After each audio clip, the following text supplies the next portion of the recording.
முடி அடிக்கியா ஊரில் கீழே உட்காருங்க வா. ஆடு பிள்ளை ஆடு ஆடு மலையில் விளையாடுவாங்க. ஆமாம், அது புல்லுகளை தின்னுக்கிட்டு செடி கொடியை தின்னுக்கிட்டு அப்படியே அங்கிட்டு ஓட வந்துட்டு இருப்பாங்க. ஒரு ஆடு மட்டும் நொண்டிய அதை வந்து ஒத்த கால் வந்து விளங்காது. 3 காலில் தான் அங்கிட்டு பாய்வாரு இங்கிட்டு பாய்வாரு. அது குட்டி ஆடு, அதான் எல்லா இடத்துலையுமே சின்ன ஆடு. அப்போ மலைக்கு நடுவில் இவங்க விளாண்டுக்கிட்டு இருக்காங்க. புலி வந்துட்டு புலி வந்த உடனே அவளை ஆடு ஓடி ஒளிஞ்சிட்டான்.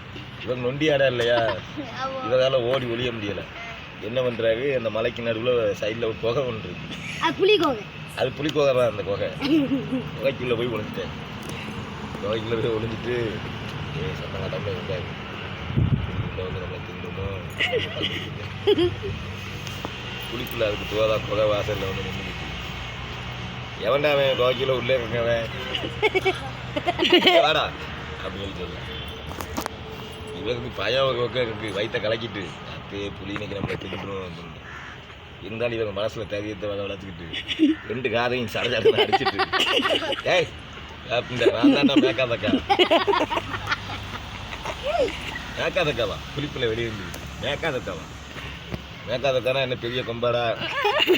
எங்கள் மண்ணு 50 புலி திங்க சொன்னான், 41 புலியை தின்னுட்டேன்.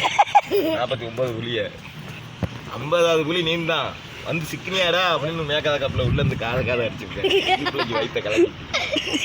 புலிப்பிள்ளைக்கு வயிற்ற கலக்கவும் ஓட்டம் எடுத்து ஓடுறாரு. உள்ளவன் நம்மளோட பெரிய ஆளாக இருப்பான் போல, நம்மளை அடிச்சு சாப்பிட்றான் போலையன்னு சொல்லிட்டு ஓடுறாரு. இவர் எங்கே ஓடுறாரு, தோணத்தரைக்கு நேரம் ஓடி வராரு. உண்மைக்குமே நடந்த கதை. தோணத்தரைக்கு நேரம் மாதவருக்கு நேரம் ஓடி வராரு. ஓடி வந்தா நம்ம ஊரு. ஆமாம், கலைஞர்கள்கிட்ட கலைஞர்கள் இருக்கா, கலைஞர்களை தாண்டி ஓடி போது நாதிக்குள்ளே உட்காந்துக்கிட்டு இருக்கேன். புளியாக எங்கே ஓடுறிய நாதிக்குள்ள? ஏய், இந்த மலைக்கு நடுவில் மேக்காதக்கணும் பெரிய ஆள் இருக்கான்ப்பா உள்ளக்க. அப்போ மண்ணே 50 புலி திங்க 49 தின்ட்டு 50ஆவதா என்னையை திங்க பார்த்தாங்க. ஓடி வந்துட்டேன். அரை பேப்புண்ட மேக்காதக்கன்னு சொல்லி நொண்டி ஆடுங்க, நொண்டி ஆடை போட்டுக்கிட்டு நீங்கள் என்ன வாங்க 2 பேரும் போவோம், அதை பிடிச்சி அடித்து ஆளுக்கு பாதியாக சாப்பிடுவோம் அப்படின்னு சொல்லிட்டு நாளைக்குள்ளே புளியை கூட்டிகிட்டு எங்கே கலைஞர்லேருந்து தோணத்தை போய் திருப்பி கூட்டிகிட்டு போக. இருந்தாலும் புலி பிள்ளைக்கு ஒரு அச்சம் இருக்குது. ஆமாம், தின்றுவானோ அப்படின்னு சொல்கிற அச்சம் இருக்குது. இருந்தாலும் நாளைக்குள்ளே பேச்ச கட்டிக்கிட்டு அப்படியே நைஸாக பட்டுப்படாமல் போவேன். போனால்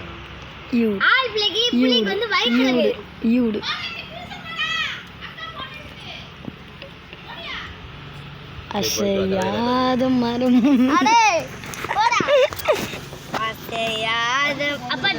அப்ப சொல்லுங்கப்பா. அதோட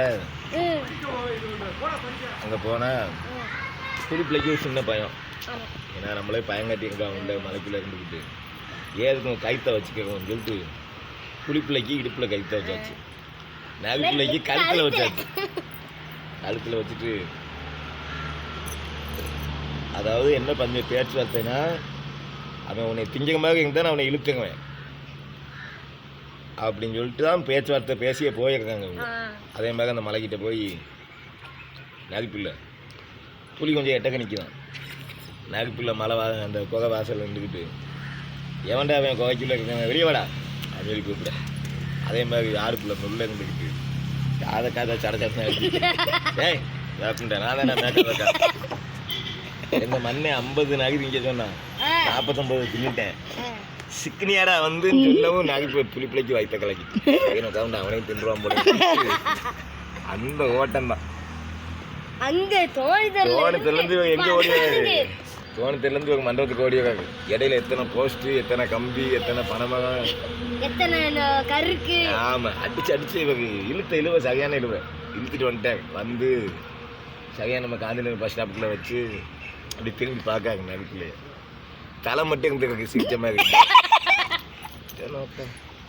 இவ்வளோ வேகமாக இழுத்துட்டு வந்து அந்த மேக்காதக்காய் அவனை காலி பண்ணிட்டேன், ரொம்ப கொடூரமான ஆளாக இருப்பான் போலையே அப்படின்னு சொல்லிட்டு அது அடித்தது முள்ளு கம்பியில் செவுத்துல போஸ்ட் கீஸ்டில் அடித்தா வந்து பிஞ்சது. ஆனால் இவருக்கு நினைப்பண்ண அம்மா எவ்வளோ வேகமாக எடுத்துகிட்டு வந்துருக்கோம் தோணிச்சர்லேருந்து இங்கே காந்தினகர் காலி வந்துட்டானே அப்படின்னு சொல்லிட்டு இவங்க அந்த புட்டா ஓடியே போயிட்டேன் இதோட கதை முடியும்.